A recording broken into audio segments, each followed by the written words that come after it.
Israel is reimposing a nationwide COVID-19 lockdown, with businesses closing and many people having to stay at home.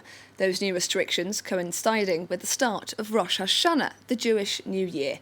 Israel was praised early on for its quick response to the arrival of the virus, but many attribute a recent spike in cases to a poorly managed return to normality back in May.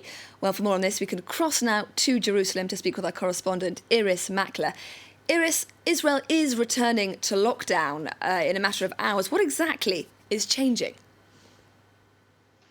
Everything is changing, it seems. When I went to sleep last night, the last rules were still not in place. So there's a great deal of confusion amongst the public, amongst the police who have to enforce the rules. You have to constantly refer to your phone to know whether it's 500 metres or a kilometre. It now seems you have a kilometre from your house, movement in a kilometre from your house. And there are all these exemptions for different interest groups. I was interviewing people in the square at my shopping centre, which had turned into one large outdoor cafe. It's usually quite empty, but people were there till the last moment, enjoying their pre-lockdown freedom. And one man said to me, "This is not a lockdown, it's actually Swiss cheese. It's just too full of holes." So I think there's disenchantment and there's confusion and there's a reluctance to go back into that time. We all remember how hard it was, and Israel is the first country to impose this nationwide.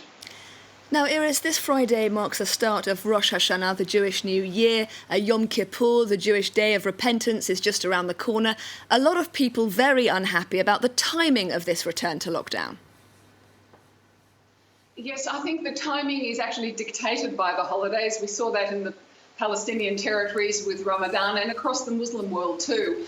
This holiday period is a time when people in Israel, it's 3 weeks in effect, when people are on the move all the time. There's huge services in the synagogues, and I think that the government just really wanted to stop all that.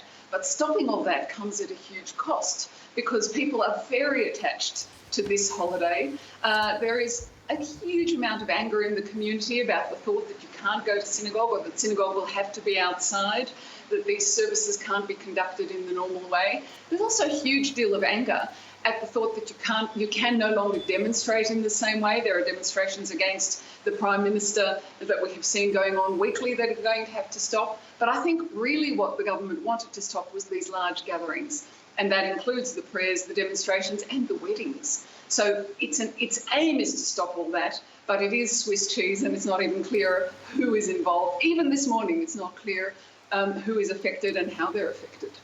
Hoping you get a bit more clarity in the hours and days to come. Irris Makler reporting from Jerusalem. Thank you.